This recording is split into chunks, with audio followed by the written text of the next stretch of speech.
Lorraine Whitmore had learned to measure her life in small dignities. At 61, those dignities had shrunk to the size of a weekly paycheck from the Quick Mart on Route 7, a trailer that didn't leak when it rained, and the knowledge that her 12-year-old granddaughter Iris had clean clothes for school each Monday. The rest, the house she'd lost to medical debt, the teaching career that ended when her husband's cancer ate through their savings, the respect that once came with being Mrs. Whitmore of Cedar Lane Elementary, those were luxuries from a different lifetime. The February morning that changed everything started like all the others. Rainey stood at the bathroom mirror of their rented trailer, steam from the shower fogging the glass, and studied the face looking back at her. Gray hair pulled into a practical bun, lines around her eyes that spoke of worry more than laughter.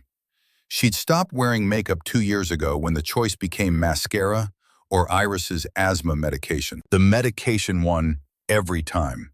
Through the thin walls, she heard Iris coughing, that wet, rattling sound that meant they were down to the last inhaler.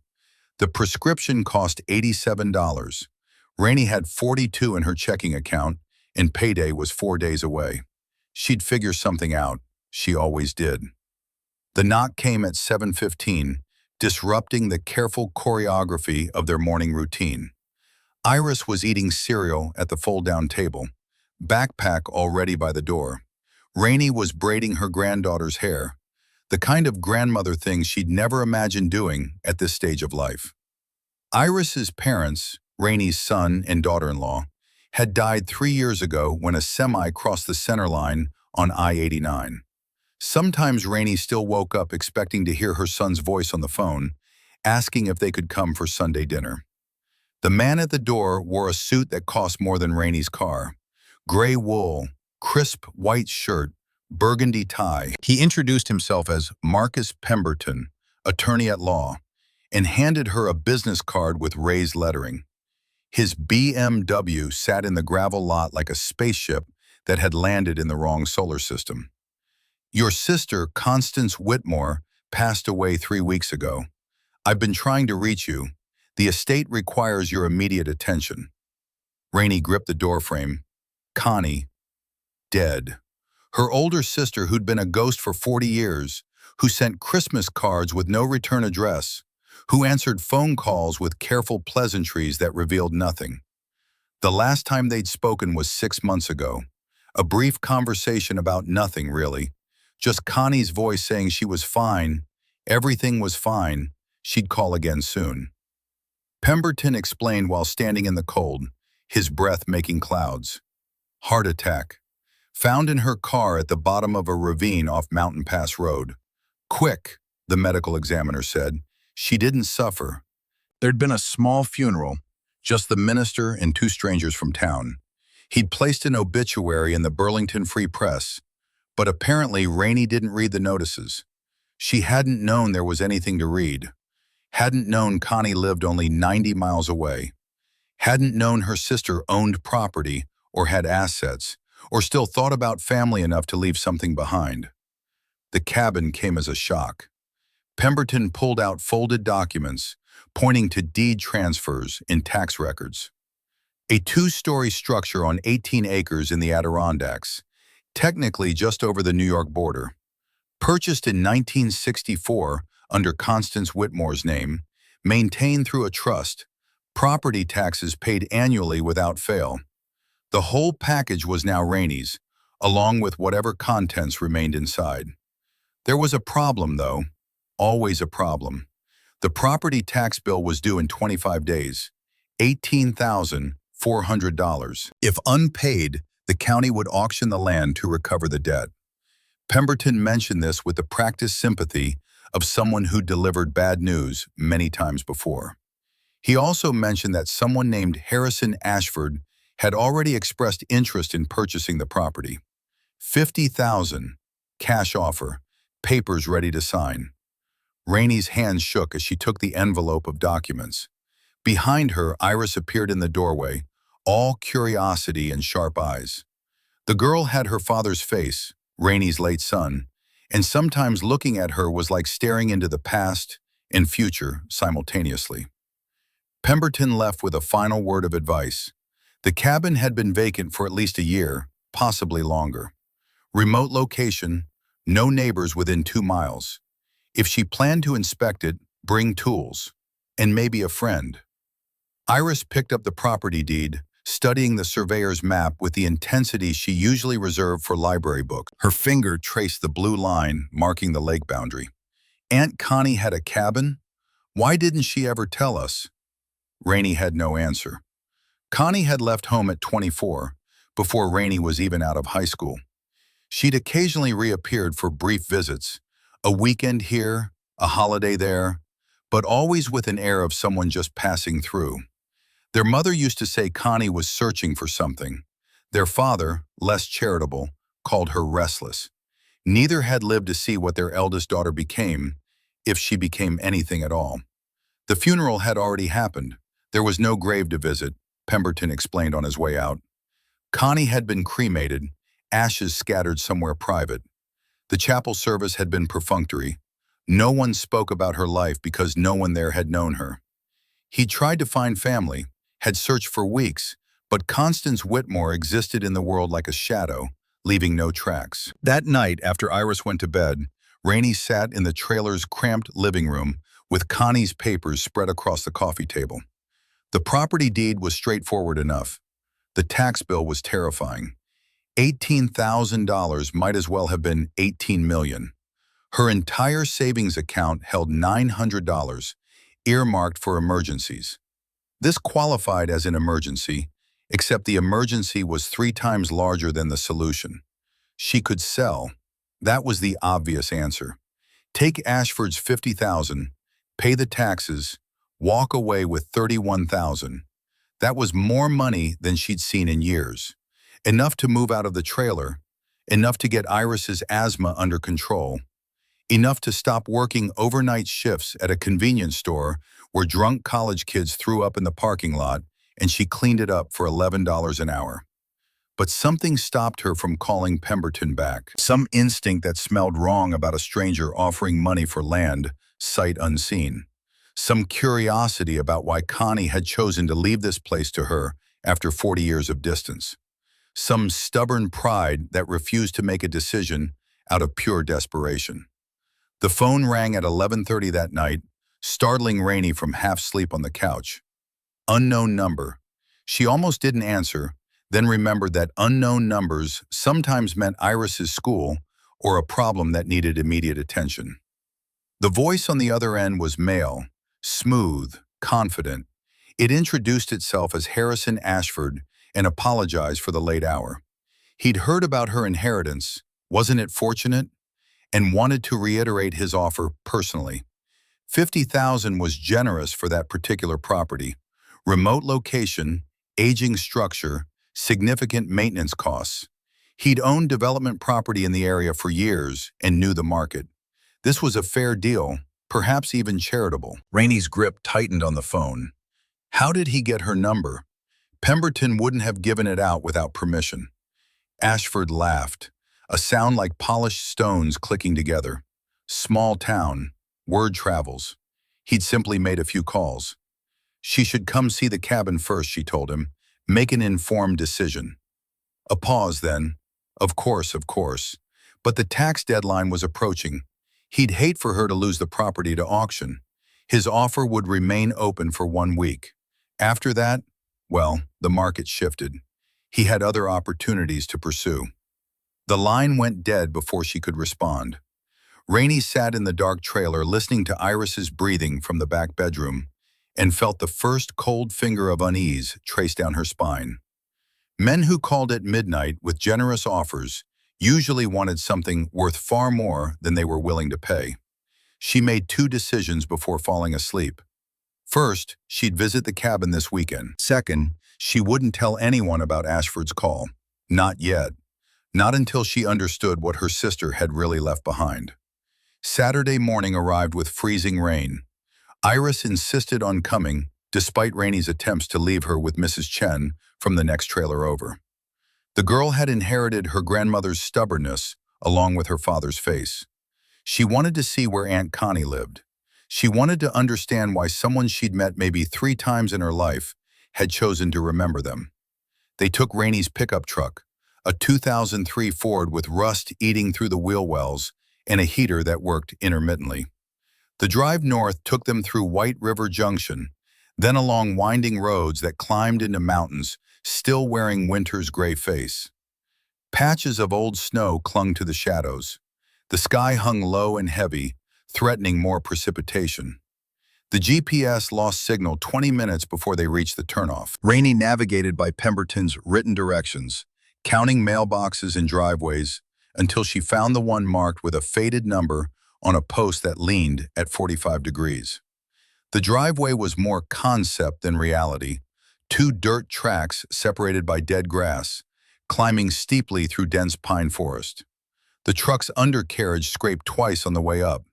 Rainey drove slowly, watching for rocks and ruts, until the trees opened into a clearing and the cabin appeared. It was larger than she'd expected.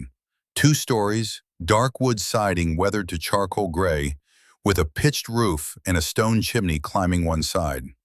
A covered porch wrapped around the front, boards warped and splitting. Windows stared out like empty eyes. The whole structure leaned slightly, settling into the earth like an old man easing into a chair. But it was standing. That was something. And the roof looked intact. That was more than something. Iris was out of the truck before Rainey had fully stopped, running toward the porch with the heedless energy of youth. Rainey grabbed the toolkit from the truck bed and followed more carefully, scanning the tree line out of habit. The isolation pressed against her awareness. No neighbors, no power lines visible, no sound except wind moving through pine branches. The front door was locked, which was a small relief. Rainey tried the key Pemberton had provided, an old brass thing that looked like it belonged to a different century. The lock resisted, then gave way with a reluctant click. The smell hit her first. Not decay or animal inhabitants, but something else. Chemical. Sharp. Like cleaning solution, except the cabin had supposedly been empty for over a year. Rainey pushed the door fully open, letting weak daylight spill across hardwood floors covered in a thin layer of dust. Except the dust wasn't uniform. Footprints tracked through it, recent ones, several sets, judging by the overlapping patterns near the entrance. Iris stepped inside, her voice echoing in the empty space. "This is so cool. Look at the fireplace, and there's stairs. Can I go up?" Rainey caught her granddaughter's arm, pulling her back. They needed to be careful. The floorboards could be rotten. There might be structural damage. All the sensible reasons to proceed slowly, though the real reason was those footprints and that chemical smell and the way her instincts were screaming that something was wrong. The main floor consisted of a large central room with the stone fireplace Iris had spotted, a kitchen area along one wall with ancient appliances, and a bathroom tucked under the stairs. Everything was old, but maintained. No holes in the walls, no water damage on the ceiling. The furniture was minimal, a table with 2 chairs, a rocking chair facing the fireplace, a bookshelf with maybe a dozen volumes. Rainey moved through each space slowly, looking for signs of Connie's life. But there was nothing personal, no photographs, no papers, no indication that anyone had actually lived here beyond the bare necessities of survival. The kitchen yielded the first real surprise. The refrigerator still hummed, powered by what must be a generator or solar panels somewhere outside. Inside sat a gallon of milk, expired by 3 months, and a block of cheese growing creative mold. Someone had lived here recently enough to buy groceries. Iris called from near the stairs, her voice pitched higher. "Grandma, look at this." The girl was crouched by the staircase, fingers pressed against what looked like solid wall. But as Rainey approached, she saw what Iris had found. A hairline gap in the paneling, barely visible unless you knew to look. And a small brass keyhole set flush with the wood, camouflaged by knots and grain. A door. Hidden beneath the stairs, painted to match the surrounding wall. Rainey tried the knob, but it didn't budge. Locked. And she had no key. She ran her fingers along the edges, feeling for any way to open it without breaking something. Iris was already investigating the bookshelf, pulling volumes out to check behind them for hidden switches or keys like in the movies. The key turned up in the bathroom, taped behind the mirror with old yellow tape that crumbled at Rainey's touch. It was smaller than the front door key, copper instead of brass, with a tag attached by string. Written in faded ink on the tag was a single word, underneath. Her hands shook inserting it into the lock. The mechanism turned smoothly, well-maintained despite its age. The door opened inward, revealing a narrow space maybe 6 feet deep and 8 feet across. The walls were bare wood, the floor was concrete, and sitting against the far wall was a safe. Not a home safe bought at Office Depot, but a serious piece of security equipment. Steel construction, combination lock, probably weighing 300 pounds. Someone had gone to considerable effort to install it here, and someone had gone to considerable effort to hide the room that contained it. Iris squeezed past Rainey, drawn to the safe like iron filings to a magnet. She tried the handle experimentally. Locked, obviously, but taped to the top of the safe was a white envelope, sealed, with Rainey written across it in handwriting that made Rainey's breath catch. Connie's handwriting, the careful cursive their mother had insisted they learn, each letter perfectly formed. The envelope contained a folded sheet of paper and a slip with 6 numbers written in sequence. The paper was a letter dated 3 months ago. Rainey, if you're reading this, I'm gone and you found your way here. I'm sorry I couldn't tell you about this place while I was alive. I had my reasons, though I doubt they'll seem sufficient now. The combination opens the safe. Inside you'll find money, enough to pay the taxes and make repairs. There's also a wooden box. Don't open it until you're ready to know the truth about why I stayed away. The cabin is yours now. Keep it or sell it, your choice. But if a man named Harrison Ashford comes asking, don't trust him. Don't believe anything he says. And whatever you do, don't let him have this property. He doesn't want the land. He wants what's underneath it. I wish I'd been brave enough to tell you all this in person. Forgive me. C. Rainey read the letter twice, then handed it to Iris while she focused on the safe combination. The dial turned smoothly under her fingers. 6 numbers, a final twist, and the heavy door swung open. Cash, stacks of it bundled in bank wrappers. Rainey pulled out the first bundle with numb fingers. $50 bills, 100 of them. $5,000. She counted 12 bundles. $60,000 total, sitting in a safe in a hidden room in a cabin her sister never mentioned. Iris was making small, shocked sounds beside her. Rainey felt similar emotions trying to surface but pushed them down. They could process this later. Right now they needed to understand what they were dealing with. The wooden box sat at the bottom of the safe. It was maybe 12 inches long, 8 inches wide, 4 inches deep. Dark wood, possibly cherry, with brass corners and an old-fashioned lock. No key was visible, but when Rainey lifted it out, something rattled inside. The box was heavier than it looked. A second envelope rested beneath where the box had been. This one was thicker, the paper yellowed with age. The handwriting was different, masculine, angular, with letters that slanted sharply to the right. No name on the outside, just a single word, evidence. Before Rainey could open it, her phone buzzed in her pocket. The sudden vibration in the silence made her jump. Iris giggled nervously. Rainey pulled out the phone, saw unknown caller on the screen, and nearly declined. But something made her answer. Mrs. Whitmore, Harrison Ashford, I hope you don't mind me checking in. Have you had a chance to see the property? The voice was pleasant, conversational, like they were old friends discussing real estate over lunch, instead of a stranger who'd somehow tracked her movements to a remote cabin. Rainey walked back into the main room, away from Iris and the open safe, keeping her voice level. I'm here now, just arrived. Wonderful. And what do you think? Worth the drive? It's interesting. I need more time to evaluate. A pause, and when Ashford spoke again, something had changed in his tone. Not hostile, but cooler, more careful. Of course, take all the time you need. Though I should mention, the property has some history, structural concerns. Your sister had some trouble with the foundation last year. Very expensive repairs. I'd hate for you to sink money into a losing investment. Rainey looked around the main room.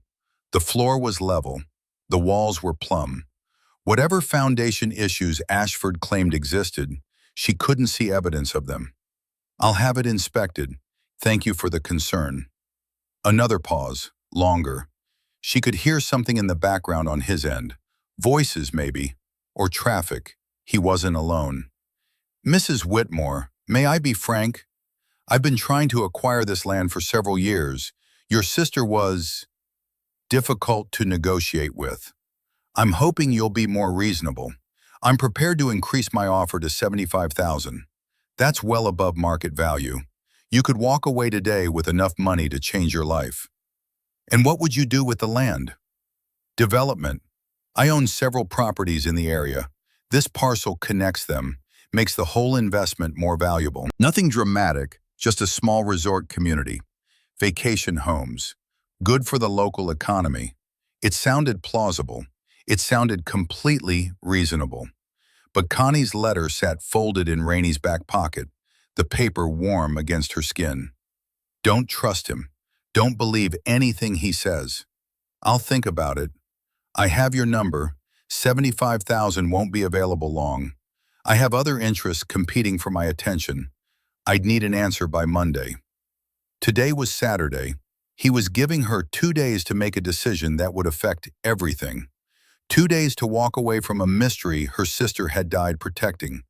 2 days to choose between desperate need and stubborn questions. I'll call you Monday. She ended the conversation before he could respond, then immediately turned off her phone. The sudden silence felt like armor. Iris appeared in the doorway to the hidden room, the wooden box cradled in her arms. Can we open it, please? Aunt Connie said you could. Not yet. First, we need to secure this place. Make sure it's safe. They spent the next 2 hours exploring. The upstairs held 2 bedrooms and another bathroom. One bedroom was clearly Connie's. A bed with a faded quilt, a dresser with a few items of clothing, a nightstand with a reading lamp and a water glass. The other room was empty except for dust and a single wooden chair positioned by the window, facing out toward the trees. Iris found the first photograph in Connie's nightstand drawer. Black and white, creased from handling. A young woman, maybe 25, standing beside a man of similar age. They were outdoors somewhere, trees in the background, both smiling at the camera with the unconscious joy of people who don't know what's coming. The woman was recognizable as a young version of Connie. The man was a stranger. Rainey flipped the photo over. Written on the back in faded pencil, Vincent and Connie, Coldwater Lake, summer 1963. 63 years ago, before Rainey was born, before their parents' deaths, before whatever happened that turned Connie into a ghost who checked in occasionally but never truly returned. More searching yielded more photographs, all carefully hidden. Connie and Vincent at different locations. Sometimes just Vincent, a good-looking man with dark hair and an easy smile. In one photo he wore a suit and tie, looking official and serious. In another he was shirtless by the lake, laughing at something outside the frame. Iris found the newspaper clipping in the same drawer. The paper had gone brittle and yellow, the text faded but still legible. A short article from November 1963, Burlington Free Press. The headline read, CIA analyst Vincent Carver missing, defection suspected. The article was brief. Vincent Carver, 32, employed by the Central Intelligence Agency in an analytical capacity, had failed to report for work on November 15th. Colleagues reported he'd seemed agitated in the weeks prior. Agency officials declined to comment on whether classified materials were missing. The investigation was ongoing.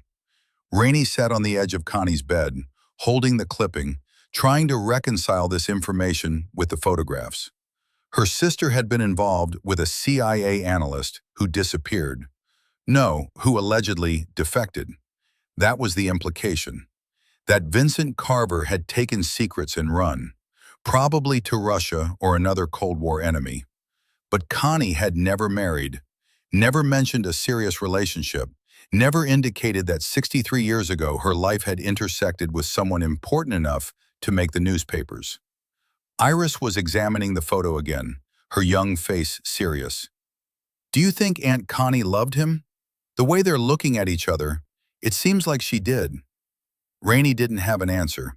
She'd stopped trying to understand her sister decades ago. Now, standing in this hidden cabin, surrounded by evidence of a secret life, she realized she'd never known Connie at all. They'd shared a childhood home and parents, and a last name, but the essential person, who Constance Whitmore truly was, had remained forever out of reach. They returned to the hidden room and examined the safe more carefully.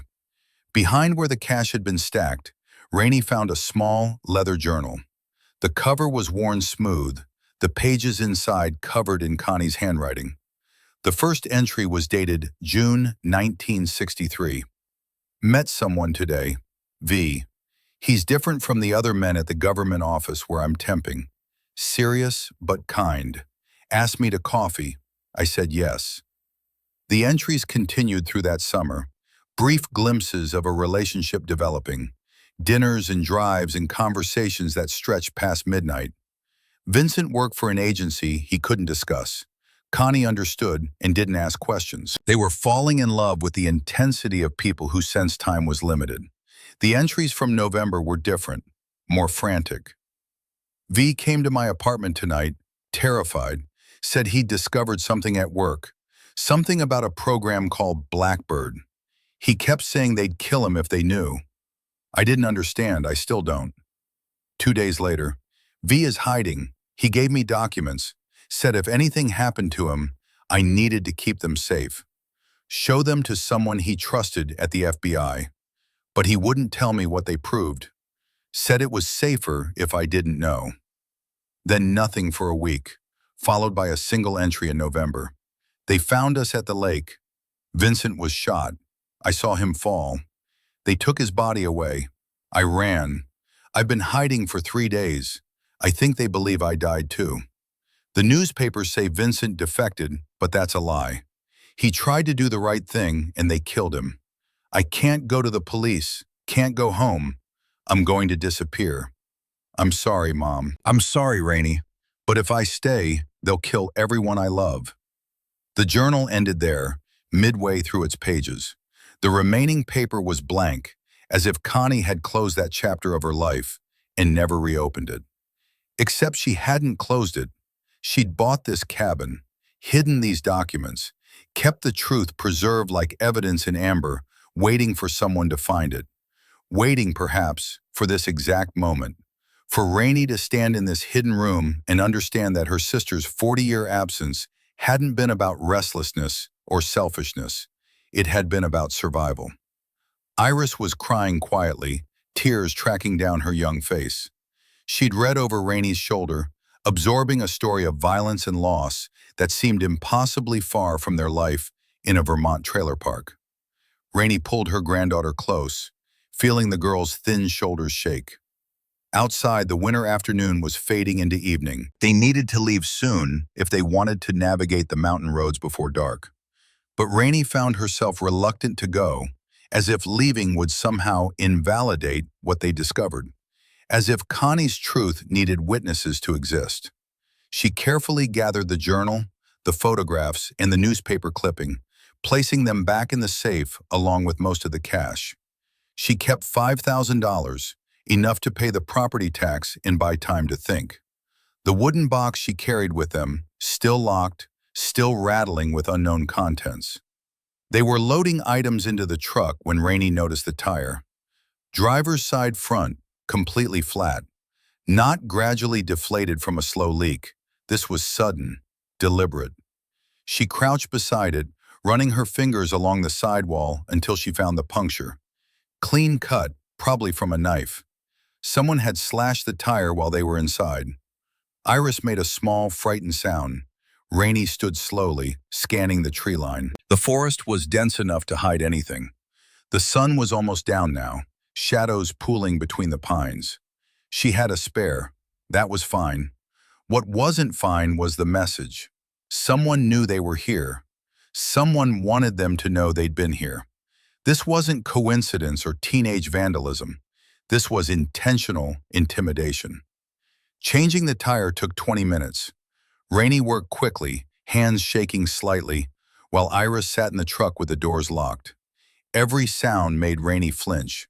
Branches breaking in the wind, a bird taking flight, the creak of the cabin settling on its foundation. But no one emerged from the trees. No one announced themselves. The message had been delivered. Someone was watching. They drove down the mountain in gathering darkness. The truck's headlights carved tunnels through the forest. Neither of them spoke until they reached the main road, where the presence of other vehicles and scattered houses felt like returning to civilization. Iris broke the silence first. "Are we going to sell the cabin?" Rainey gripped the steering wheel, watching the yellow line unroll ahead. The sensible answer was yes. Take Ashford's money, walk away, let the past stay buried. They had no obligation to solve a mystery that was 6 decades old. Connie had made her choices. Rainey had her own life to worry about, a granddaughter to raise, bills that wouldn't pay themselves. But she kept seeing Connie's handwriting. "I can't go home. Can't go to the police.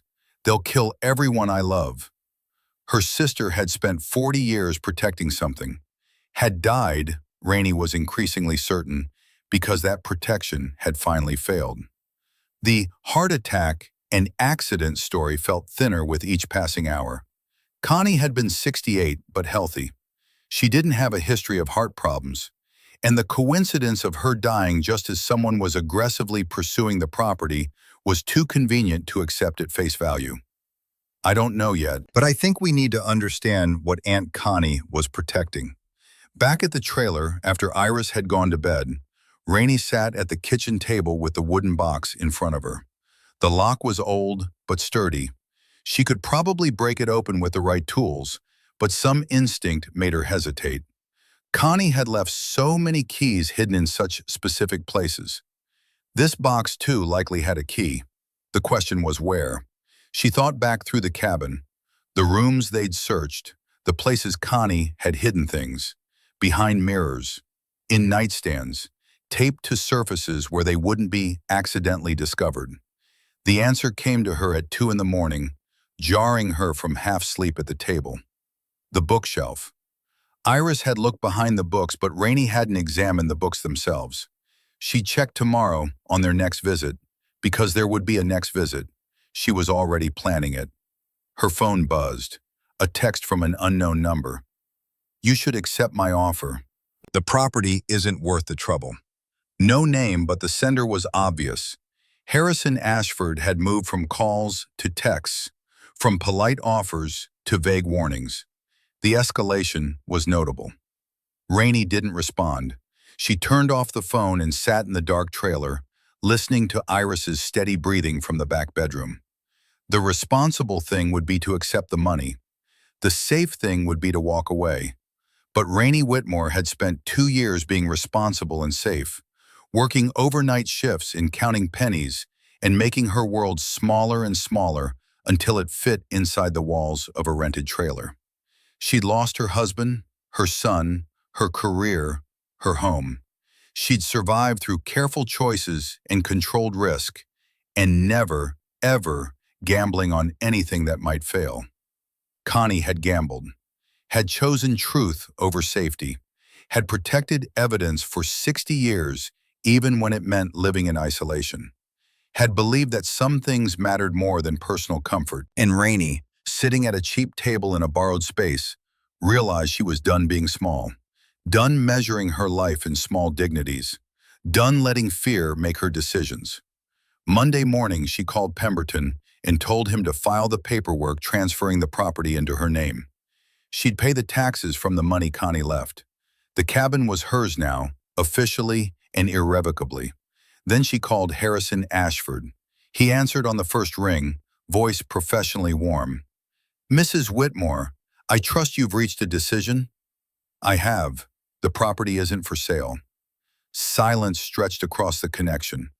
When Ashford spoke again, the warmth had evaporated like morning frost. I see. That's unfortunate. Have you considered? I've considered everything. My answer is no. She ended the call before he could respond, feeling something shift inside her chest. Not quite courage, more like the reckless clarity that comes from having nothing left to lose. The knock came 3 nights later, well past midnight. Rainey woke to the sound of someone testing the trailer's door handle, the metal rattling in its frame.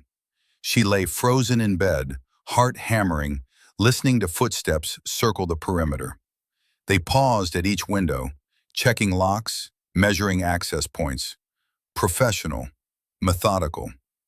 Iris appeared in her doorway, backlit by the bathroom nightlight, eyes wide with fear but mercifully silent. Rainey pressed a finger to her lips and reached for her phone. The footsteps stopped at the back window near the kitchen. A shadow moved across the glass. Then nothing. Just wind and the distant sound of traffic on Route 7. She called the police anyway. The deputy who arrived 40 minutes later found no evidence of attempted entry. No footprints in the mud around the trailer. No damage to the locks. He suggested it might have been an animal. Raccoons could sound remarkably human sometimes. His flashlight swept the area with performative thoroughness before he climbed back into his cruiser and disappeared into the night. Rainey knew what she'd heard, knew the difference between wildlife and human intent. Someone wanted her frightened enough to reconsider Ashford's offer. The message was clear. You're vulnerable. You're alone. Make the smart choice. She made a different choice. The next morning, she drove back to the cabin with Iris in a determination that felt like armor. They needed to find the key to the wooden box. They needed to understand what Vincent Carver had discovered that was worth killing for 63 years ago, and apparently still worth protecting or concealing today. The cabin stood unchanged in the weak February sunlight. No fresh tire damage, no signs of intrusion.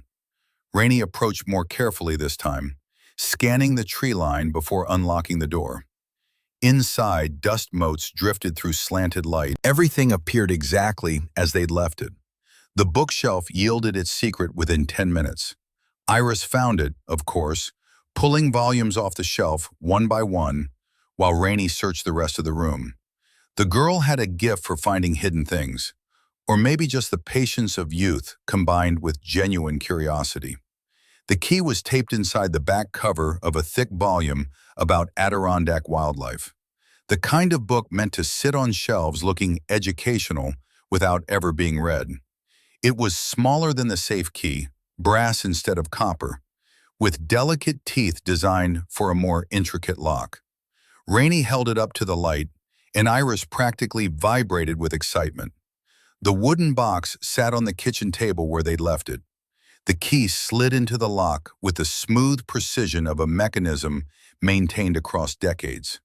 Inside, wrapped in layers of oiled cloth, was a cassette tape. The plastic case was brittle with age, the label handwritten in Vincent's angular script. Blackbird Evidence, November 1963. Beneath the tape lay photocopied documents, maybe 50 pages, single-spaced text with official headers and classification stamps. And under everything else, sealed in a plastic bag, was a second letter from Connie. Rainey unfolded it while Iris examined the cassette, turning it over in her small hands like an artifact from an archaeological dig, which, in a sense, it was. Technology from before her grandmother was born, preserved in a time capsule of secrets. The letter was longer than the first, written in Connie's careful hand, but with less steadiness. Some words were crossed out and rewritten. Some sentences trailed off incomplete. Rainey, if you've opened this box, you've decided not to walk away. I'm glad. I was never brave enough to finish what Vincent started, but maybe you will be. The cassette is Vincent's voice, recorded 2 days before they killed him. He explains everything, what Blackbird was, who was involved, why it mattered. The documents are photocopies he made from classified files. Names, dates, evidence of a CIA program that brought Soviet defectors to America, gave them new identities, set them up with money and properties. It sounds noble until you understand. Some of those defectors were double agents, still working for the KGB while living as American citizens, building businesses, raising families, gaining influence. Vincent identified 12 of them. The CIA didn't want the truth public because it would expose their incompetence. The defectors didn't want exposure for obvious reasons. So Vincent became a problem that needed to disappear. They staged his death at Coldwater Lake. I saw him get shot, Rainey. Saw him fall into the water. They told me to run, and I did. I hid for weeks before I understood they wanted me to vanish too. Easier than killing me and risking questions. I bought this cabin with cash Vincent had given me, just in case. Lived here off and on for 40 years, always waiting for them to find me. They never did. Or maybe they stopped looking. But last year a man came asking questions. Harrison Ashford. He wanted to buy the property, offered ridiculous money. When I refused, he told me his father had been one of Vincent's mistakes, that his father's real name was Dmitry Volkov, and he'd come to America through Blackbird in 1962. Ashford's father died in 2010, but before he died, he told his son everything, warned him that Vincent's evidence still existed somewhere. Ashford has been searching ever since. He knows the documents are near this cabin, maybe on the property, maybe nearby. He wants them destroyed before anyone finds them. If he's willing to kill for them, and I believe he is, you need to take them to the FBI, not local police. They might be compromised. Find someone in the Bureau's counterintelligence division. Make them listen. I'm sorry I left this burden to you, but I couldn't carry it anymore. I'm too old, too tired, and I think Ashford is getting close to figuring out where Vincent hid everything. Do what I couldn't, tell the truth. C. Iris had stopped examining the cassette and was watching Rainey's face. The girl had learned to read expressions like weather patterns, anticipating storms. What does it say? That we're in over our heads. But we're already in, so we might as well keep going. The cabin had no cassette player, obviously. They'd need to find one, probably at a thrift store or antique shop. But the documents were readable now, and Rainey spread them across the kitchen table, studying official memoranda and financial records and surveillance reports from an era when the Cold War was hot and secrets were currency. One document stood out, a master list titled Project Blackbird Asset Placement Directory. 12 names, each with a before and after identity. Dmitry Volkov had indeed become Harrison Ashford Sr., arriving in 1962 and establishing a construction business in Albany that grew into a development empire. By 1989, according to the notes, Volkov/Ashford was worth an estimated $40 million. The classification stamp at the top read, Top Secret, Eyes Only, Destroy After Review. Vincent had copied it anyway, had taken the risk of documenting everything because someone needed to know. Someone needed to remember that the foundation of a real estate fortune was built on espionage and deception. Iris pointed to another name on the list. That one says status, deceased 1984. What happened? Rainey scanned the attached notes. The man, originally Alexei Petrov, renamed Robert Sterling, had died in a boating accident on Lake Champlain. His widow received a generous life insurance payout. His business interests were quietly absorbed by associates. Nothing suspicious on the surface, but the timing was notable.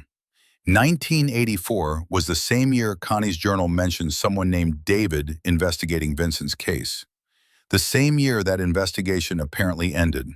She photographed every document with her phone, uploading them to a cloud storage account as backup. If Ashford wanted these destroyed, she'd make sure they survived in multiple locations. The originals went back into the wooden box, which she placed in the truck's locked toolbox under a tarp and some spare lumber. Not perfect security, but better than leaving them in plain sight. They found the cassette player at a second-hand electronics shop in Burlington. The clerk, a kid maybe 20 years old, looked at the device like Rainey had asked for a telegraph machine. He sold it to her for $15 and threw in batteries for free, probably grateful to clear shelf space. Back at the trailer, while Iris did homework at the kitchen table, Rainey sat on her bed with headphones and pressed play. The tape hissed and crackled. Then Vincent's voice emerged from the static. Young, urgent, terrified.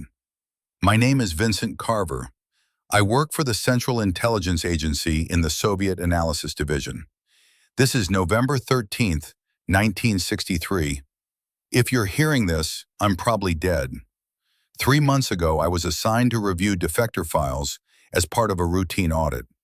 That's when I found the discrepancies. Money transfers that didn't match official records. Properties purchased through shell companies. Defectors who should have been isolated and debriefed, instead running businesses and building networks. I started digging, found Project Blackbird, an off-books program bringing Soviet intelligence officers to America under the guise of defection. The idea was to turn them, use them as double agents. But the program was compromised from the start. At least 12 of the so-called defectors were never turned. They kept working for the KGB while CIA paid their way. Set them up with American identities, American money, American opportunities. Some of them are still active, still passing information, still building influence that serves Moscow, not Washington. I brought this to my supervisor. He told me to forget what I'd seen, said it was above my clearance level. But I'd already made copies, already documented everything. I thought if I had enough evidence, someone would have to act. Instead, I've been followed. My apartment was searched. My car was tampered with. They're going to kill me. I know that now. I'm giving this tape and the documents to someone I trust. If you have them, please take them to James Mitchell at the FBI. He's one of the good ones. Make him listen. Make him act. Don't let them bury this. Don't let them... The recording cut off mid-sentence, replaced by dead air and the soft whir of the cassette mechanism. Rainey sat in the gathering darkness of her bedroom, headphones still on, listening to nothing. Vincent Carver's last words, preserved on magnetic tape, a message in a bottle that had floated for 63 years before washing up on her shore. She needed help. That much was clear. This wasn't something she could handle alone. A single grandmother with no resources and no expertise beyond teaching third graders to read. But who could she trust?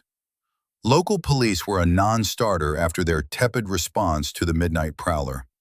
Pemberton was a lawyer, not an investigator. She had no connections to the FBI, no way to verify who was trustworthy and who might be compromised. The answer came from an unexpected direction. Garrison Fletcher introduced himself 2 days later, appearing at the cabin when Rainey was measuring windows for new locks. He was 78, he said, a retired carpenter who lived 2 miles down the mountain. He'd known Connie. Not well, but enough to recognize her truck when it was parked in the drive. Enough to notice when someone new started visiting. Rainey studied him with reflexive suspicion. Tall and lean, weathered face, hands that looked like they'd built things and fixed things and knew the difference. He wore a flannel coat and work boots, spoke with the careful economy of someone who'd learned that silence often revealed more than questions. I don't mean to intrude, just wanted to say I'm sorry about Connie. She was a good neighbor, kept to herself but always waved when our paths crossed. Is this her sister? She mentioned you once or twice. Something in his tone suggested genuine grief rather than calculated interest. Rainey found herself answering honestly. Yes, I inherited the place. Still trying to figure out what to do with it. Garrison looked at the cabin with the assessing gaze of a craftsman. Foundation's solid. Roof needs work, but it's not urgent. Windows are shot, but that's cosmetic. Place has good bones. Could be really nice with some attention. Do you do restoration work? Used to. Mostly retired now, but I could help if you're planning to fix it up. Wouldn't charge much. Just like to stay busy. They talk for 20 minutes, circling each other like cautious dogs determining friend or threat. Garrison mentioned he'd been married once, wife passed 10 years ago. No children, just him and a workshop full of tools and too much time to think. He'd built his own house from lumber he'd milled himself. Knew every tree on his property by species and age. Rainey made a decision that might have been reckless or might have been exactly right. She needed allies, and this man with his carpenter's hands and quiet grief seemed as good a bet as any. Did you know my sister well? Not really. She'd invite me up for coffee maybe twice a year. We'd talk about weather and trees and nothing important. But once, maybe 5 years back, she asked me what I'd do if I knew a dangerous secret. If telling it might get people hurt, but keeping it might hurt more people. I said I'd probably keep it. Life's complicated enough without adding moral dilemmas. She laughed and said I was probably right. Then she asked if I'd watch the place when she was gone. Make sure nobody vandalized it or broke in. I said sure. Been doing that ever since. Has anyone tried? Not until last month. SUV with out-of-state plates. 2 men got out, started walking the property line. I came up to ask what they were doing. They said they were real estate developers, just looking. But they weren't looking at the land. They were looking at the cabin. Specifically at the foundation, like they were trying to figure out how it was built. The revelation made Rainey's stomach tighten. Ashford had been searching before Connie died. The heart attack seemed less and less like coincidence with each new detail. Did they come back? Haven't seen them since, but I've been keeping an eye out. Your truck's been here regular the last few days. Figured I should introduce myself, make sure everything was all right. Rainey made another decision. Can you keep a secret? A real one, not just small-town gossip. Garrison's expression didn't change, but something shifted in his posture. He straightened slightly, met her eyes with the direct gaze of someone who understood the weight of what she was asking. Kept them most of my life. One more won't hurt. She told him. Not everything. She wasn't quite ready to trust that far, but enough. Connie had left evidence about something dangerous. People wanted it destroyed. Rainey was trying to figure out what to do with it. She needed help securing the cabin, and maybe help understanding what she was dealing with. Garrison listened without interrupting. When she finished, he stood silent for a long moment, looking at the mountain ridges visible through the bare trees. Then he nodded once, decisively. I can help with security. Locks, cameras, motion sensors. I know a guy who sells that stuff wholesale. As for the rest, what kind of evidence are we talking about? Government? Corporate? Government, from the 1960s, about a CIA program. Garrison's face went carefully neutral. That's the kind of secret that doesn't age out. You sure you want to carry that? I don't want to, but I have it anyway, and people are threatening me because of it. People like Harrison Ashford? You know him? Garrison's mouth tightened. I know of him. His father built half the developments around Albany. The son's trying to build the other half. Ruthless businessman. Doesn't take no for an answer. If he's after what your sister left behind, you're in serious trouble. I've figured that out. The question is what I do about it. You go to the authorities. Federal, not local. This is above the pay grade of small-town police. How do I know who to trust in the FBI? This program, Blackbird, it was run by CIA, but it involved FBI oversight. Someone in the Bureau might have been compromised. Garrison was quiet again, thinking. Then something changed in his expression, a memory surfacing or a connection being made. I might know someone. My brother, we haven't talked in 40 years, but he worked for FBI, Counterintelligence Division. Retired now. If he's still alive, he'd be the kind of person who could help, or at least point you in the right direction. Why haven't you talked in 40 years? Because he faked his death in 1984, and I believed it. Went to his funeral, mourned him for decades. Then 3 years ago, I got a letter. No return address, just my brother's handwriting. Said he was sorry. Said he'd had to disappear to protect me. Said someday he'd explain. I never wrote back. Too angry, too hurt. But I kept the letter, kept the P.O. box number he included. Rainey felt pieces clicking into place. 1984, the same year Robert Sterling drowned. The same year Connie's journal mentioned an investigator who'd been helping before he vanished. What was your brother's name? Emmett Fletcher, Special Agent Emmett Fletcher. The name appeared nowhere in Vincent's documents, but Rainey would have bet everything she owned that Emmett Fletcher had been the one investigating Project Blackbird in 1984. Had gotten close enough to become dangerous. Had been disappeared, but apparently not killed, just erased. Forced into a life of hiding identical to what Connie had chosen. I need to contact him. Can you help me do that? Garrison pulled out his wallet, extracted a worn piece of paper folded into a small square. The letter. He handed it to Rainey with obvious reluctance.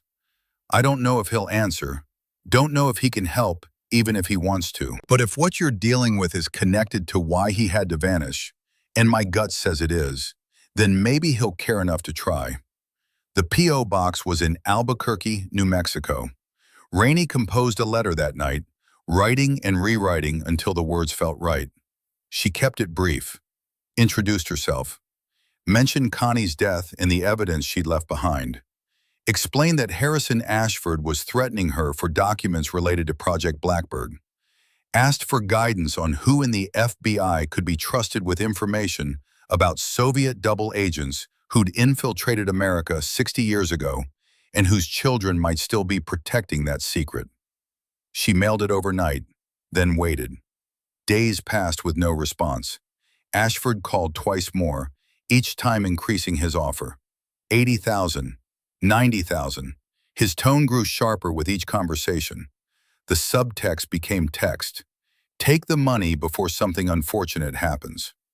Rainey started staying at the cabin instead of the trailer. It felt safer somehow, despite the isolation. Or maybe because of it, at least here she could see someone coming. Garrison helped install motion sensor lights around the perimeter and a security camera covering the driveway. He also brought a shotgun and taught Rainey how to load it. I'm not a violent person. I don't want to shoot anyone. Garrison checked the chamber, satisfied it was empty, and handed it back. You don't have to want to. You just have to be able to if the situation requires it. Big difference between being capable and being willing. Iris adapted to their new circumstances with the resilience of youth. She explored the property during daylight, finding deer trails and old stone walls.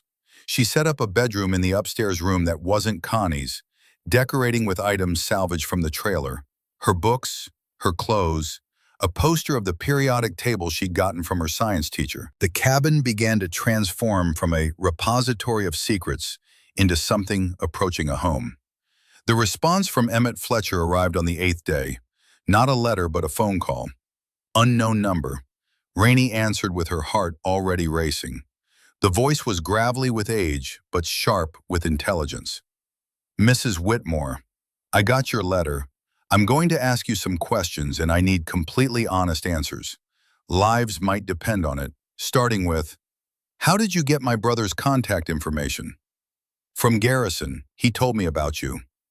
How do I know you're who you say you are and not someone using Garrison to flush me out? Call him. Verify I exist. I'll wait. The line went silent but didn't disconnect. 5 minutes later, Emmett Fletcher returned. All right, I believe you're real. Now tell me everything about these documents. Don't leave anything out. Rainey spent 20 minutes explaining Vincent's evidence, the cassette tape, the master list of 12 assets, Dmitry Volkov becoming Harrison Ashford Sr., the current Ashford's attempts to acquire the property and destroy the evidence, Connie's death under suspicious circumstances.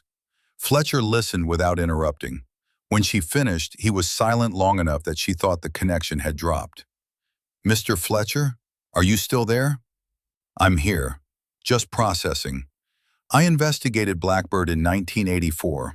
Got close enough that they decided I needed to disappear. I've been living under an assumed identity for 42 years because of what I learned. And now you're telling me Vincent Carver's original evidence still exists. The documents I thought were destroyed in 1963, they're not destroyed. I have them, along with his recorded testimony. Jesus Christ, do you understand what you're holding? That's not just historical interest. Some of those assets had children, grandchildren. They built dynasties on blood money and Soviet connections. Exposing them now would tear apart families and fortunes. Good, they deserve to be torn apart. Maybe, but it also puts you in immediate danger. Harrison Ashford knows his father was a KGB agent. If he's willing to kill to protect that secret, you need to assume he's already made plans. Your sister died for this. I nearly died for it. You could be next. Then help me. Tell me who in the FBI I can trust. Nobody active. The Bureau's been compromised before and might be again. But I know someone who retired last year. Catherine Morrison. She was my protege back in the day, before I had to vanish. She went on to run counterintelligence operations. If anyone can protect you in this evidence, it's her. I'll make contact, set up a meeting, but you need to be very careful until then. Ashford might escalate. The warning proved prescient. 2 nights later, Rainey woke to the smell of gasoline.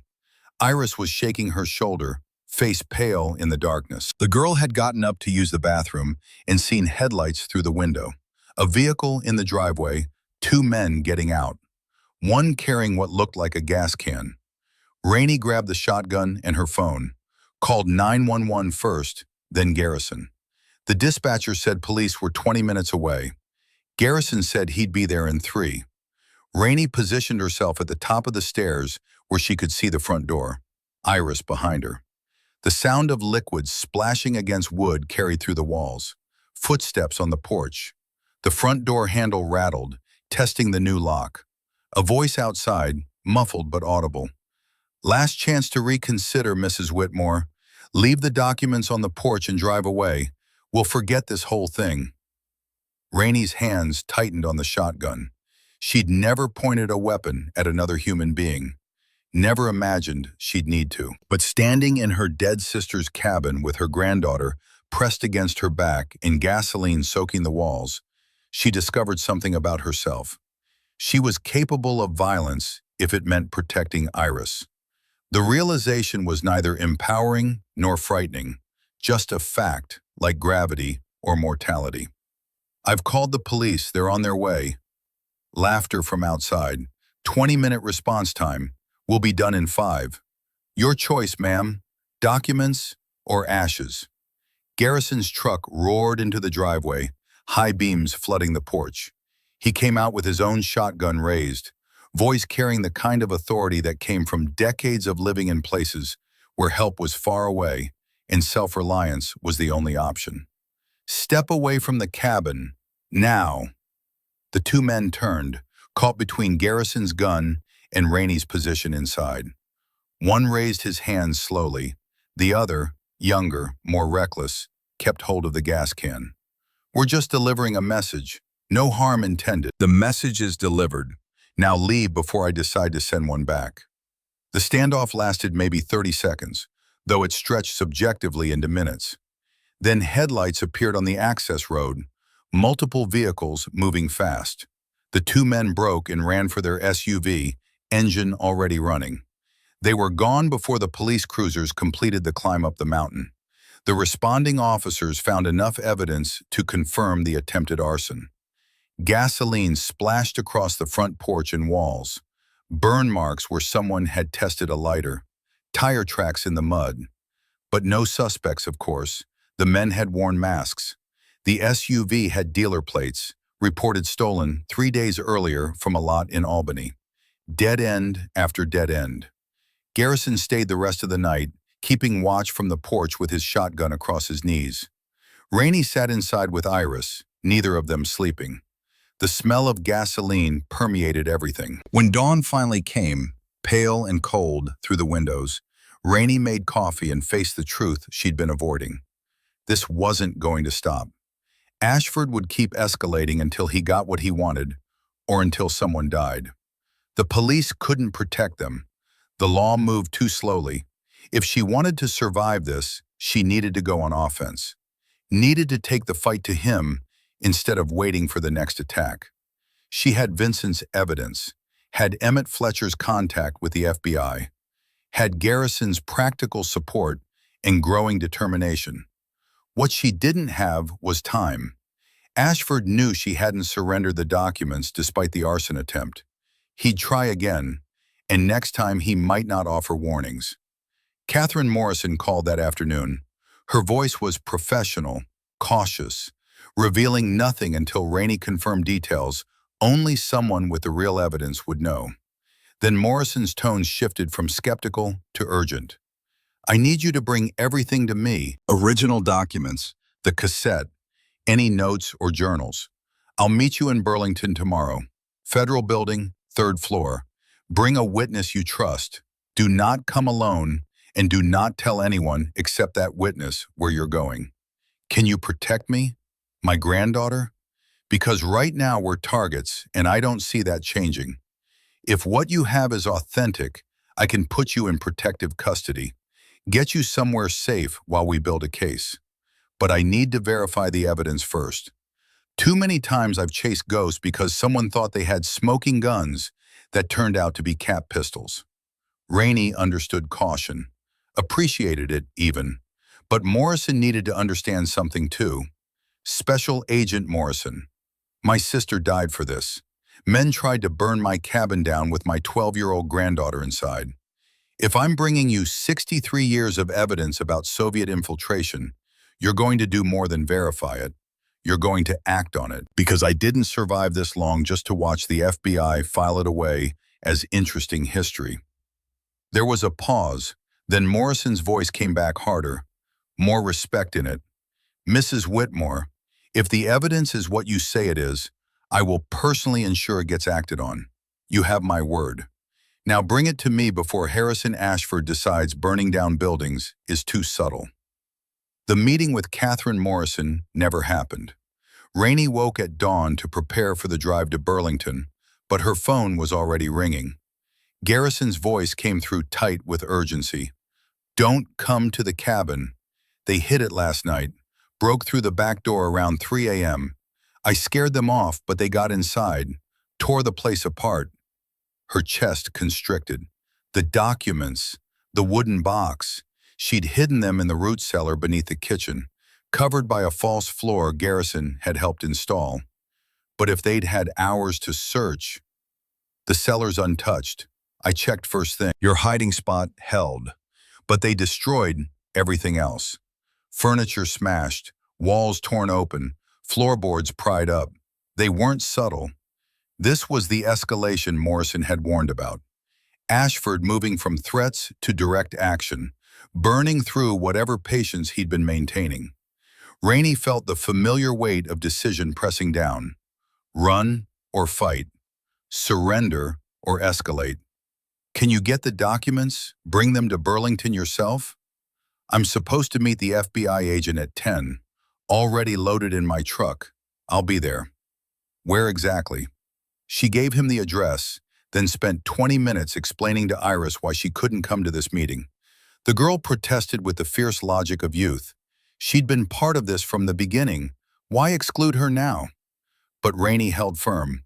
This was the moment when amateur investigation became federal case.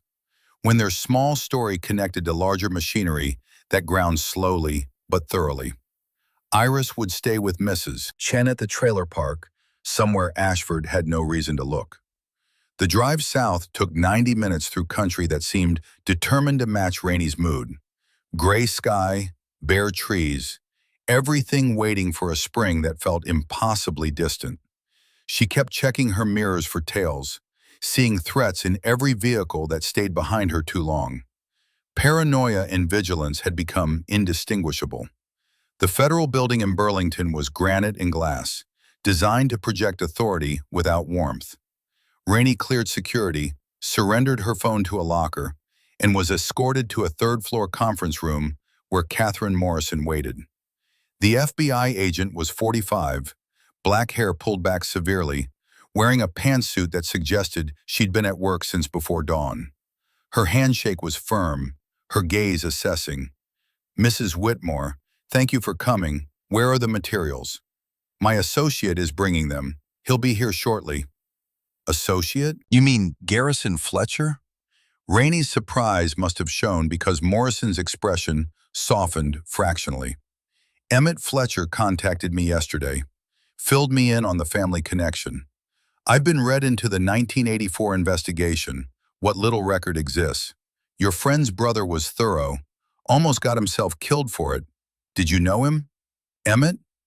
I was 23, fresh out of Quantico. He was my training agent for 6 months before he disappeared. I thought he died in a boating accident. Finding out 42 years later that he'd been in hiding, that the Bureau had forced him into witness protection, changed how I see a lot of things about that era." Morrison gestured to chairs around a conference table. They sat, and she pulled out a legal pad, pen poised. "Before your associate arrives, I need your statement. Everything that's happened since your sister died. Don't sanitize it. I need facts, not summaries." Rainey talked for 30 minutes. Pemberton's visit, the cabin, the hidden room and safe, Connie's letters, Vincent's cassette, the master list of Blackbird assets, Ashford's escalating threats, the attempted arson, last night's break-in. She laid it out chronologically, and Morrison took notes in shorthand, occasionally asking for clarification, but mostly letting the story unspool. Garrison arrived as Rainey was finishing. He carried a locked metal case, weathered and scratched, and set it on the table with the careful reverence of someone transporting something precious. Morrison opened it immediately, pulling on latex gloves before touching the contents. The cassette came out first. Morrison held it up to the light, examining the label, then set it aside. The documents followed. Vincent's photocopied files, each page protected in plastic sleeves. She read through them quickly, eyes moving with the practiced speed of someone who'd spent decades parsing classified materials. Her expression shifted as she read, professional detachment giving way to something harder. When she reached the master list, she went very still. Jesus, Dmitry Volkov, Alexei Petrov, Konstantin Belov. These were priority targets for Soviet intelligence in the 60s. We spent years trying to identify their American handlers. You're telling me they were the Americans? That CIA brought them over and set them up? According to Vincent's evidence, yes. And according to my sister's letter, at least one of them, Volkov, had a son who's willing to kill to keep this buried.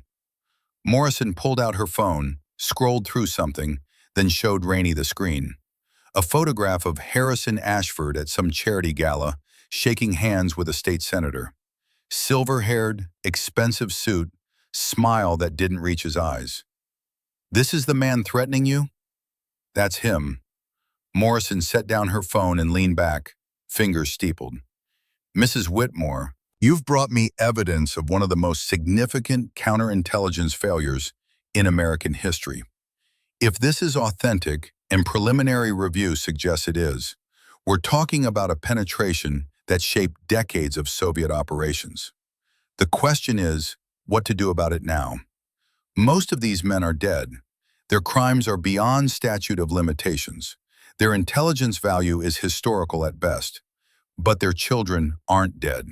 And if they're protecting their father's secrets with violence, that's a current crime." "Agreed, which brings us to immediate concerns. You and your granddaughter are in danger. Harrison Ashford has demonstrated willingness to use force. We need to get you somewhere safe while we build a case. How long will that take?" Morrison's hesitation was answer enough. Weeks, possibly months. They'd need to verify everything, cross-reference with records that might still be classified, interview sources who might not exist anymore. The wheels of justice turned slowly, even when they turned at all. "I can't hide for months. I have a granddaughter in school. I have a job, barely, but I need the income. And I won't let Ashford think he's scared me into submission. We can provide protection, safe house, monthly stipend, Relocation assistance if necessary. Relocation. The word landed like a stone. Rainey had already lost her house, her career, her husband. Now she was supposed to abandon what little stability she'd rebuilt, take Iris out of school, away from the few friends she'd made, and disappear into federal witness protection because of secrets that weren't even hers to begin with? There has to be another way, something faster. Can't you just arrest Ashford? He tried to burn down my cabin. His men threatened us directly. We need evidence that ties him personally to the crimes. Right now we have your testimony that he made offers and threats. We have attempted arson by unknown perpetrators. We have a break-in. But proving Ashford ordered these acts requires either witnesses willing to testify or documentation we don't have. He's insulated himself carefully. Then I'll get you evidence. I'll record him. Get him to confess. Morrison's expression shifted to something approaching alarm. Absolutely not. You're a civilian, Mrs. Whitmore.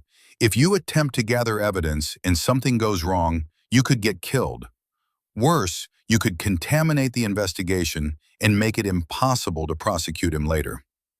Garrison had been silent through most of this exchange, but now he spoke up, his voice carrying the weight of experience.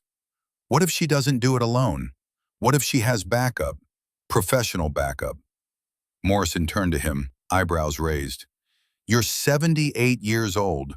No offense, Mr. Fletcher, but you're not qualified for undercover operations. I'm not, but my brother is, or was, and he has 40 years of living under assumed identities. Seems like relevant experience. The suggestion hung in the air. Morrison processed it, clearly running through implications and protocols. Finally, she shook her head. Emmett Fletcher is officially deceased. He can't resurface without massive complications. His entire protected identity would unravel. He called you yesterday, took that risk already. Seems like he's willing to break cover if it matters enough. Morrison pulled out her phone, left the room.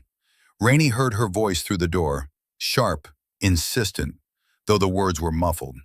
She returned 10 minutes later with an expression that suggested she'd lost an argument with someone more senior. I've been authorized to make contact with Emmett Fletcher and request his assistance.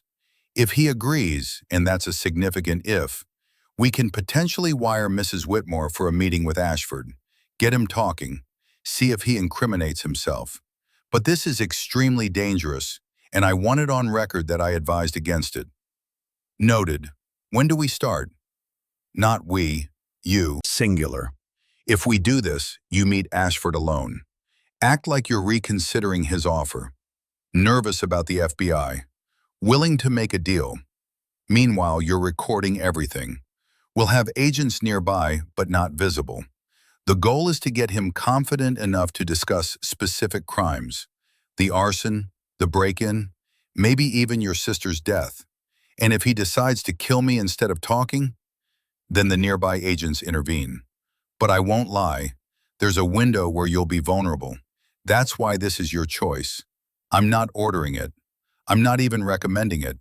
But if you're determined to resolve this quickly, rather than entering protective custody, it's the only option I can offer. Rainey looked at Garrison, who met her eyes with the kind of steady calm she was learning to rely on. He gave a single nod. Not encouragement exactly, just acknowledgement that he'd support whatever she decided. How do we contact Ashford? Morrison slid a phone across the table. Burner. Untraceable. Call him. Tell him you want to negotiate. Meet somewhere public but not crowded. Ideally somewhere we can stage surveillance without being obvious. Where does the meeting happen? Your choice. Somewhere you know. Somewhere you feel comfortable enough to sell the performance. The cabin. He's wanted it from the beginning. I'll tell him I'm ready to hand over the documents, but I want to do the exchange there. Neutral ground.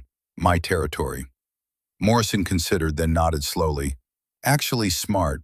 We can wire the entire structure, plant cameras, have agents in the woods. If he brings backup, we'll see them coming. But Mrs. Whitmore, if he agrees to this meeting, he's either planning to pay you or planning to kill you. Be prepared for both. How do I prepare to be murdered? Stay near exits. Keep the conversation in rooms we've wired. Don't let him separate you from the recording equipment. And if anything feels wrong, if your instincts scream danger, you abort. Use the safe word we establish. Agents move in immediately. The plan came together over the next 2 hours. Morrison would coordinate with a technical team to wire the cabin. Emmett Fletcher, though Morrison still seemed uncomfortable with his involvement, would coach Rainey on how to manipulate conversation toward confession.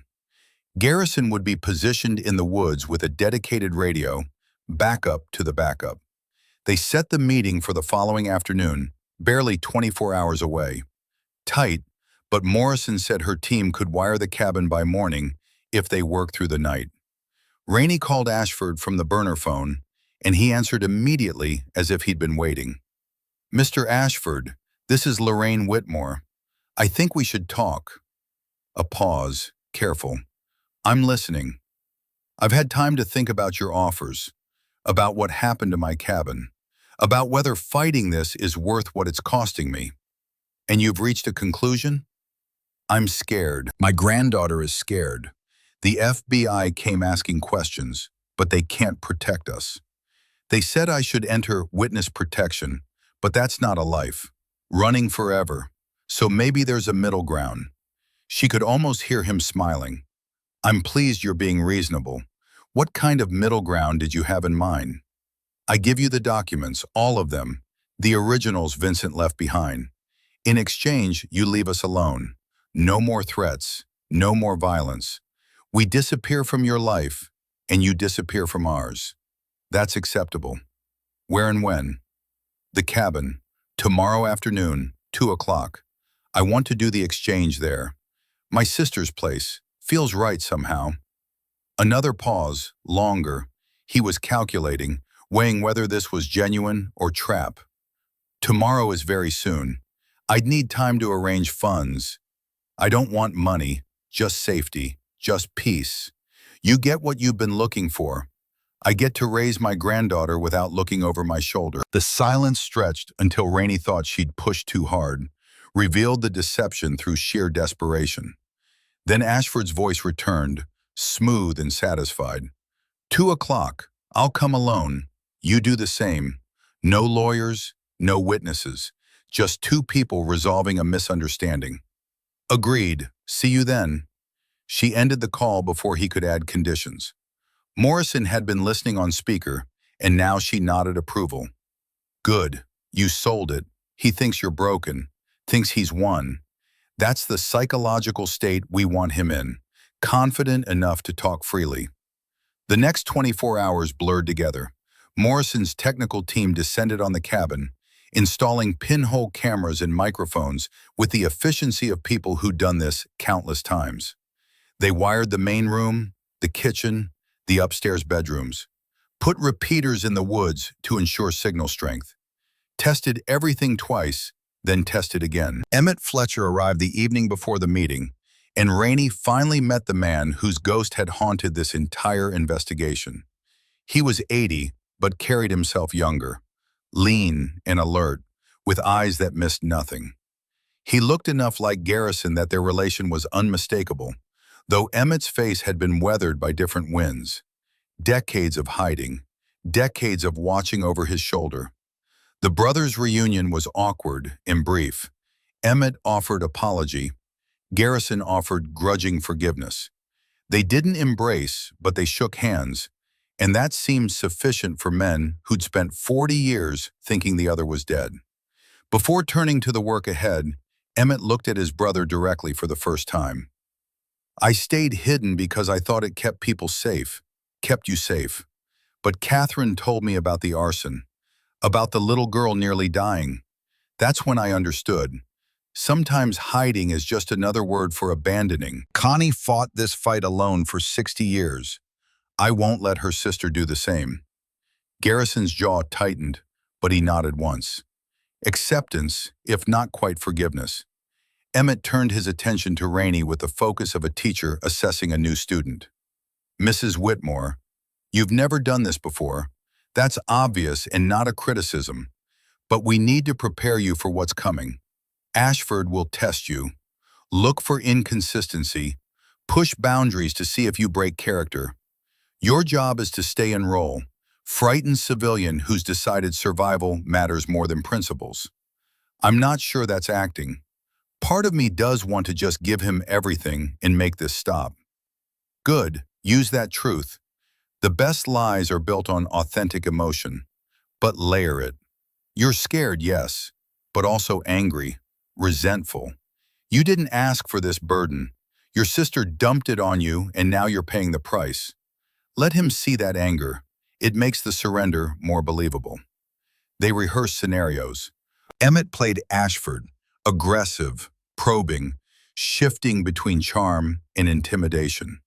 He made Rainey practice answering questions, deflecting topics that might expose the wire, steering conversation toward incriminating admissions. By midnight, her head throbbed and her throat was raw, but she'd found a rhythm, a character she could inhabit that was close enough to herself to be authentic, but far enough to maintain distance. Iris called before bed, her voice small through the phone. "Are you coming back tomorrow? Mrs. Chen is nice, but I miss you. I'll be back tomorrow night, I promise. This will all be over soon." "Is the bad man going to leave us alone?" "That's the plan, sweetheart. That's exactly the plan." She couldn't tell her granddaughter about the wire, or the FBI, or the trap they were setting. Couldn't explain that tomorrow afternoon she'd be sitting across from a man who'd tried to burn them alive, pretending to negotiate while federal agents recorded every word. Some burdens belong to adults alone. The morning of the meeting dawned clear and cold. Rainey dressed carefully, jeans, a sweater, boots suitable for mountain terrain. Morrison fitted the wire, a device so small it disappeared beneath clothing, with a microphone clipped near her collar disguised as a button. They tested it repeatedly. Rainey spoke in different volumes, different positions. The audio came through crystalline. "Remember, keep him talking. If he mentions specific crimes, repeat them back to confirm. If he threatens you directly, that's useful, but dangerous. Trust your instincts. If something feels wrong, abort." Morrison and her team would be positioned in the woods, invisible but close. Garrison had his own station, even deeper in the trees, watching the access road for unexpected arrivals. Emmett would monitor from a van a quarter-mile down the mountain, coordinating response if things went sideways. The cabin looked unchanged despite the technical invasion. All the cameras and microphones were hidden, the furniture arranged naturally. Rainey arrived at 1:30, giving herself time to settle. She made coffee she didn't drink, straightened books on the shelf, tried to channel nervous energy into purposeful movement. Ashford's Mercedes appeared at precisely 2 o'clock. She watched through the window as he parked, as he sat in the vehicle for a long moment before emerging. He'd come alone, as promised, wearing casual clothes that probably cost more than her truck. He carried a leather briefcase and walked with the confidence of someone who'd never been truly afraid. Rainey opened the door before he could knock. Their eyes met, and she saw calculation behind his pleasant expression. He was reading her, looking for tells. "Mrs. Whitmore, thank you for agreeing to meet." "Mr. Ashford, come in." He entered slowly, scanning the room with the attention of someone trained to notice details, looking for threats or witnesses or recording devices. The equipment was too well hidden, but Rainey felt exposed anyway, as if her guilt was visible, her deception obvious. They sat at the kitchen table, the same table where she'd first opened Connie's letters, first discovered Vincent's documents. The symmetry felt deliberate, like the story was completing a circle. "I appreciate your change of perspective. These situations are always easier when people are reasonable." "I'm not being reasonable, I'm being practical. You've made it clear you'll keep coming until you get what you want. I can't fight that, can't afford to, so I'm choosing survival." "Smart. Your sister never learned that lesson. She thought principle mattered more than pragmatism. Look where it got her." The casual cruelty in his tone was calculated, testing her reaction. Rainey let anger flicker across her face. Real anger, easy to access, then suppressed it, playing the part of someone who'd been beaten down. "Did you kill her? My sister?" Ashford's expression didn't change. "Does it matter? She's dead regardless of how it happened." "It matters to me." "Then let's say this. Your sister and I had conversations, negotiations that went nowhere. She was stubborn, refused to see reason. Eventually, consequences followed. Whether those consequences were natural or facilitated, well, that's not really important now, is it?" Rainey's chest tightened. He was dancing around admission, implying without confirming. She needed him more specific. "You're saying you had her killed." "I'm saying she made choices that led to outcomes. The specifics are above your pay grade, Mrs. Whitmore. What matters now is that you're smarter than she was. You understand that some battles aren't worth fighting." He reached for his briefcase, pulled out a manila envelope. Inside were documents, a sales agreement transferring the cabin property to Ashford Development, LLC for $1. A liability waiver, a non-disclosure agreement promising she'd never discuss anything related to Vincent Carver, Project Blackbird, or the Ashford family. "Sign these. Give me the originals Vincent left behind. Walk away. In 6 months, you'll have forgotten this ever happened."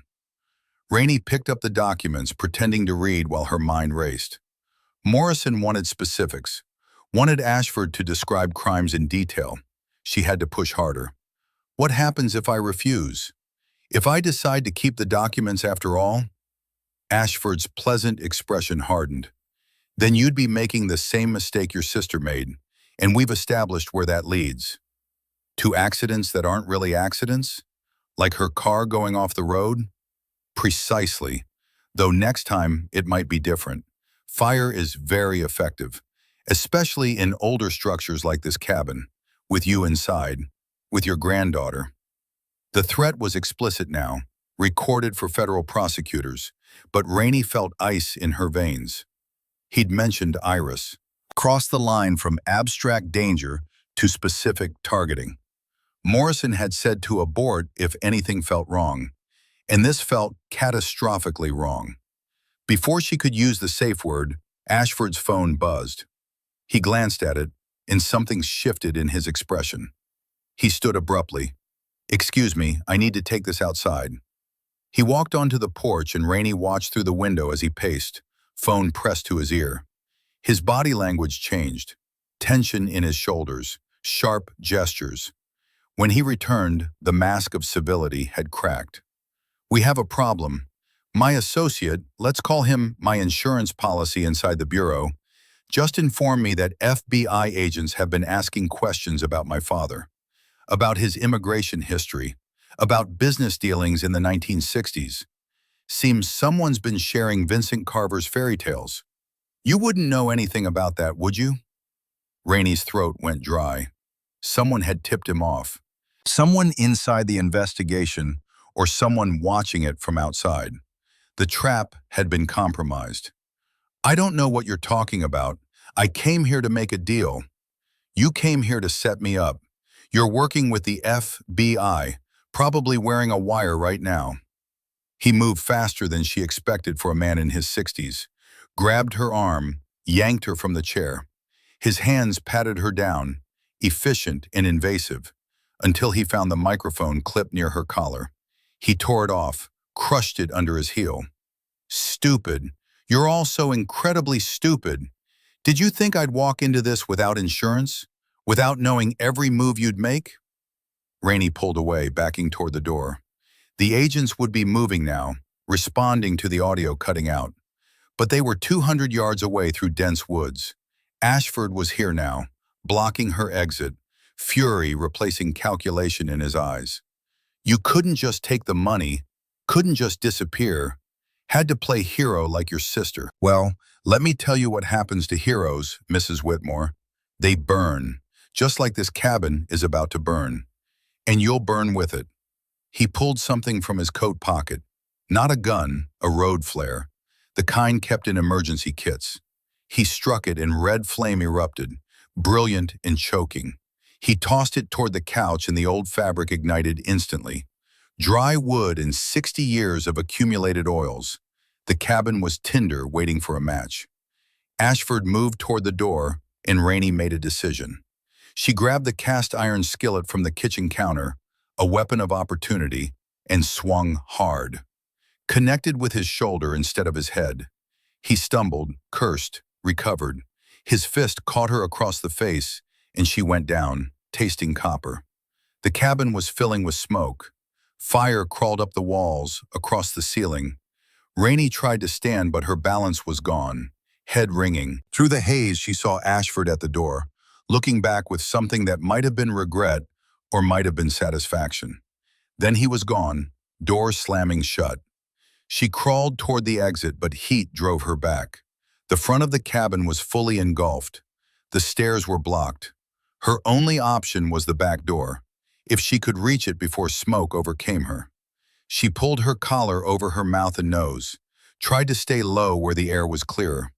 Somewhere outside, gunshots, shouting, the FBI responding to the fire, to Ashford's escape attempt. But they were too far away to reach her before the smoke did. Her vision was narrowing, lungs burning with each shallow breath. A shape materialized through the smoke. Garrison, face covered with a bandana, moving with the sure-footedness of someone who'd navigated this cabin blind. He grabbed her arm, hauled her upright, half-carried her toward the back. They burst through the door into cold air that felt like salvation. Morrison and 3 agents converged on them immediately. Garrison set Rainey down 20 yards from the burning structure, and she watched through streaming eyes as the cabin, Connie's sanctuary, Vincent's tomb, her brief hope at something permanent, was consumed. Flames reached toward the sky, sparks spiraling into afternoon light. "Where's Ashford?" Morrison's expression was grim. Gone.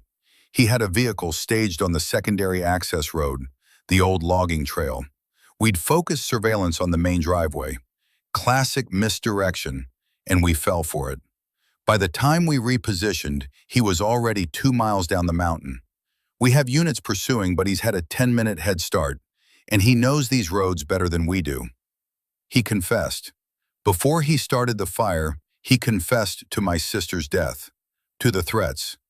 All of it. The wire was destroyed when he found it. We got about 30 seconds of audio after that before the microphone went dead. Not enough for prosecution.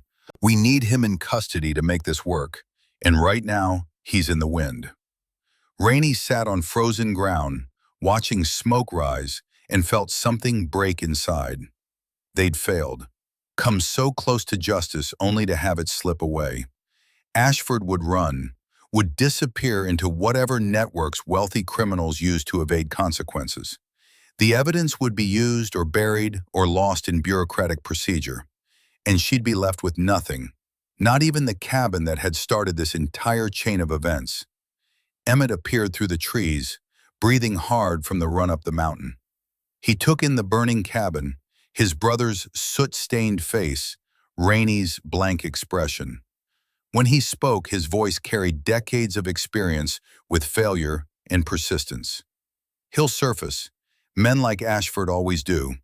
They can't stay hidden because their entire identity is built on visibility, on power and influence and being seen.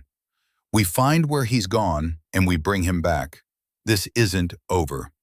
Morrison looked at the smoldering ruins, then back at Rainey. At least he didn't get what he came for.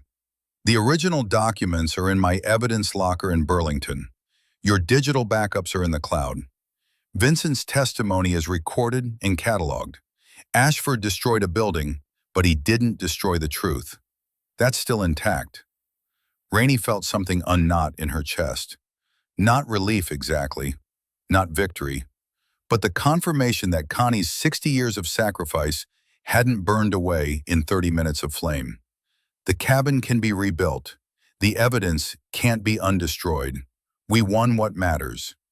Morrison pulled out her phone, was already coordinating with headquarters. Airports, border crossings, known associates. Ashford had maybe an hour before the net closed. Maybe less if they got lucky. But luck had been in short supply lately.